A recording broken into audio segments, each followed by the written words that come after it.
Hi, I'm Brad with BigFamilyHomestead.com, and today's video is on some essential technology basics that everybody needs to know, whether you're into homesteading, prepping, survival, self-reliance. You need to know these things, so let's get down to it. All right, so I've only actually been interested in the homesteading ways, the preparing ways, the self-reliant ways, only for about 6 years. My family got interested in it, and slowly we started out with bees and beekeeping and honey and all that kind of stuff, and then it just went and ramped all the way up. But before that, I was much more nerdy, so to speak. I was into video production, I was into bands, I had record deals and all that kind of fun stuff, owned recording studios, did a lot of media production, and so I have the benefit of having a nerdy background in terms of dealing with computers and knowing a lot of it because I had to by necessity, making records and producing video and all that kind of stuff. So for me, it's easy for me to forget that a lot of the people who are into the homestead, prepping, farming, self-reliant kind of community may not know all of the little tech tricks and tips that I have had the blessing of learning. So today I was going to take just a couple brief moments and show you only a few, not to bore you, but basically 3 main areas, and we may do more videos in the future, but today we're going to start with some basic tech tips. And the first one that I'm going to talk to you about is hard copies, physical copies, getting your data from a digital realm into the physical realm, or at least able to preserve it a little better. So here we go. First tip is get your videos offline and get them into a tangible form or more tangible form. But here we go. I'll show you what I'm talking about. Okay, so I'm not going to regurgitate the entirety of the information that I have in another video on the importance of getting physical copies of things. Check it out for yourself. It's on our page, on our YouTube page. But here's the thing. A lot of people don't realize that you can actually download videos right off of YouTube and get them into a CDR format or a memory stick format. And today I'm going to show you how to do that. But before I do, I want to talk a little bit on these formats. Now, a lot of people understand what CDRs are and how they work and how they are burned. So you can actually burn the data onto a disk and then you have it on a CD or a DVD format. Here's the thing, the ones that are you can buy over the counter that you would make yourselves at home, they have it's a layer of plastic, and then there's a thin layer of like a mylar material, and on top of that there's an organic material. Now the way that those things work is they're spun around in the computer. Your laser actually kills, like zaps, little bits of that organic material, and it makes pits and flat spots in the CDR, and that's how, when another laser is shot up there, it looks and sees the pits and the flat spots, and the data is, that's how the data is read by the computer. Well, the issue with those things is that they are an organic material and they will eventually fail. They will not continue to work. So this is really important for things like your family pictures, movies, videos, whatever, your data that you want to keep long term. Don't just think, oh, well, I made a CDR of that 10 years ago and I'm good to go. You need to constantly get in the habit of re-upping whatever the new technology is for preserving that data if you're on a CDR or an organic format that is eventually going to go bad. Now, secondly, these little guys here, thumb drives. These are super cool. You can get them in massive sizes, even gigabytes of data now. The cool thing about that is they're really compact. Bam, just stick it in your pocket, holds a lot of data. That's very nice. Now, one thing with these guys though, is they do have a limited read-write cycle life.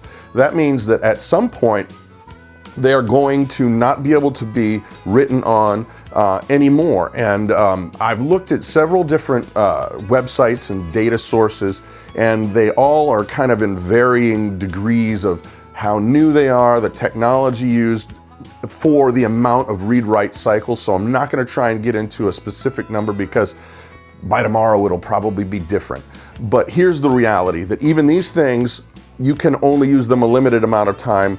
The manufacturers even say, but basically they say that you'll physically break the device before the electronic components will not be useful.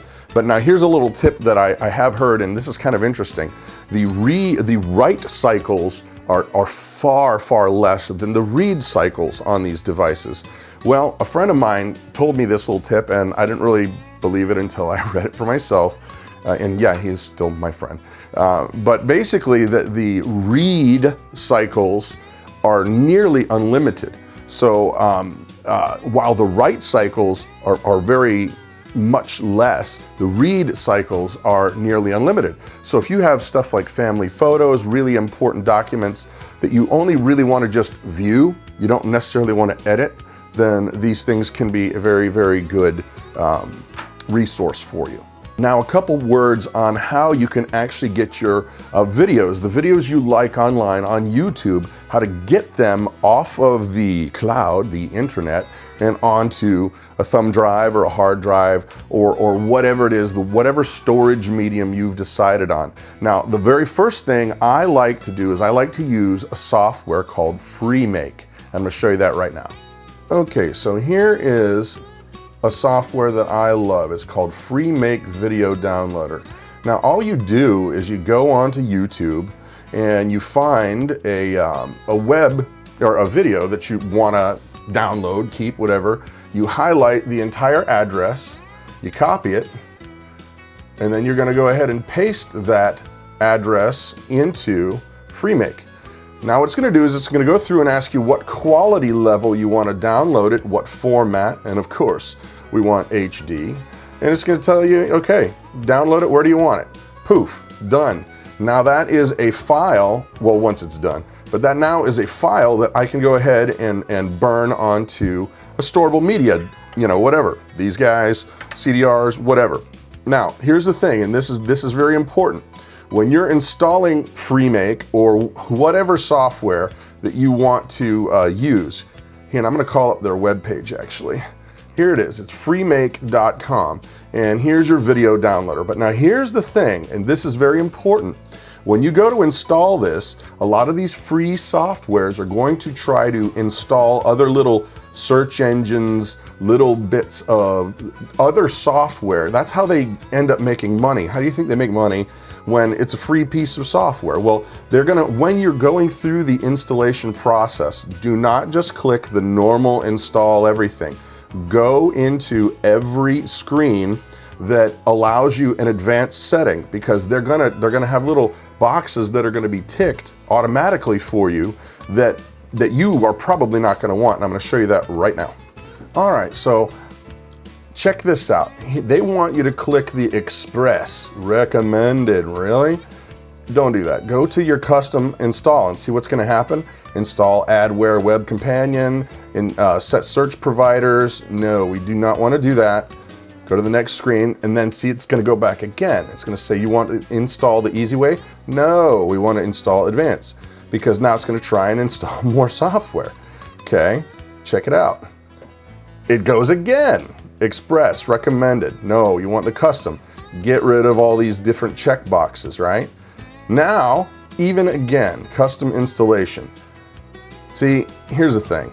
You don't want all that garbage. You only really wanted the software. So with any bit of software that you're downloading or installing, you really, really need to read the screens, do the custom installation, and just make sure you read it so you're not installing something you don't want. Privacy online. Now, the data selling and gathering and the industry of data is absolutely enormous. And most, I should say, let me rephrase, most search engines, whether you're talking about Bing, Yahoo, Google, they all track your data. You have what's attached to your computer as an address. It's called an IP address. So they know exactly who you are, what you search for, when, how much, yada, yada, yada. All of that stuff is tracked and bought and sold. And that's how, you ever wonder why the little Google ads will pop up? Like if you've just been thinking about getting a hammer and you've done some research, and all of a sudden you got 50 billion ads from Lowe's and Home Depot that target specifically target exactly what it is you're looking for, well, all that data is tracked.